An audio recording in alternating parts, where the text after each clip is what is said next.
ሰላም ጤና ይስጥልን የቻናላችን ተከታታዮች እንዴት ናችሁ? በዛሬ ቪዲዮአችን በኦሜጋ 3 ፋቲ አሲድ የበለጸጉ የምግብ አይነቶችን ነው የምንነግራችሁ። ከዚህ ቪዲዮ የሚጠቅም ነገር ነው የምታገኙበት። እስከመጨረሻው ተከታተሉ። ቻናላችንን ላይክ፣ ሰብስክራይብ፣ ሼር ማድረግ አትርሱ።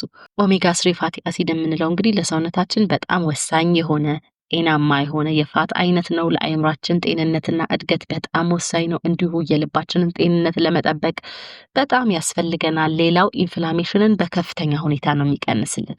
እንግዲህ ኢንፍላሜሽንን መቆጣጠር ካልቻልን ወደ ክሮኒክ ኢንፍላሜሽን ወይም ደግሞ ወደ ሲስተሚክ ኢንፍላሜሽን ከተቀየረ ከፍተኛ የሆነ የጤና ችግር ነው የሚያጋጥመን። ውስብስብ የሆኑ ካንሰርን ጨምሮ ለብዙ የጤና ችግሮች እንጋለጣለን። ኢንፍላሜሽን የምንለው ውስጣዊ የሆነ አካላችን ላይ ወይም ውጫዊ የሆነ አካላችን ላይ የማበጥ፣ የመቅላት፣ የማሳከክ ሁኔታ ነውና ይሄ ደግሞ በተለይ ውስጣዊ የሆነ ኢንፍላሜሽን ቶሎ በራሱ መዳን ካልቻለ ለብዙ ውስብስብ የጤና ችግሮች እንጋለጣለን፣ ካንሰርንም ጨምሮ።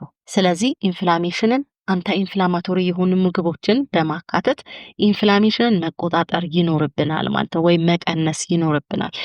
ኢንፍላሜሽንን ከሚቀንሱልን ነገሮች ውስጥ አንዱ በኦሜጋ 3 ፋቲ አሲድ የበለጸጉ ምግቦች ናቸው። ሰውነታችን ደግሞ ኦሜጋ 3 ፋቲ አሲድን በጣም ይፈልገዋል፣ ነገር ግን ራሱ ማምረት አይችልም። ስለዚህ ከየት ነው ማግኘት የሚችለው? ከምግብ ነው። እነዚህ ምግቦች እነማን ናቸው የሚሉትን ነው የምንነግራችሁ። የመጀመሪያው የተለያዩ የአሳ ዝርያዎች በኦሜጋ 3 ፋቲ አሲድ የበለጸጉ ናቸው። ለምሳሌ እነ ሳልመን በከፍተኛ ሁኔታ የበለጸገ ነው። ቱና የምንለው እንዲሁ ሳርዲን የምንላቸው የአሳ ዝርያዎች በከፍተኛ ሁኔታ በኦሜጋ 3 ፋቲ አሲድ የበለጸጉ ናቸው። ስለዚህ የየዕለት አመጋገባችን ላይ ማካተት ይኖርብናል፣ ወይም በሳምንት 2ና 3 እንዲሁም ከዛ በላይ ማካተት ይኖርብናል ማለት ነው። እንዲሁ ሽሪምፕና ኦይስተር እንዲሁ በኦሜጋ 3 ፋቲ አሲድ የበለጸጉ ናቸው። ሌላው ከእጽዋት ውስጥ ደግሞ እነ ተልባ፣ ቺያ ሲድ የሚባለው እንዲሁም ሰሊጥ በከፍተኛ ሁኔታ ኦሜጋ 3 ፋቲ አሲድን ይዘዋል። ስለዚህ የየዕለት አመጋገባችን ላይ ማካተት ይኖርብናል። በየዕለቱ ሊሆን ይችላል፣ በሳምንት 3፣ 4፣ 5 ጊዜ ሊሆን ይችላል።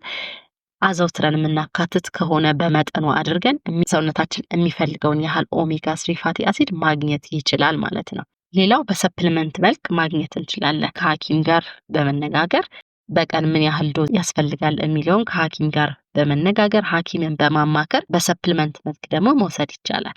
ብዙ ጊዜ ግን ከሰፕሊመንት ይልቅ በምግብ መልክ ብናገኘው ነው ይበልጥ ተጠቃሚዎች የምንሆነው።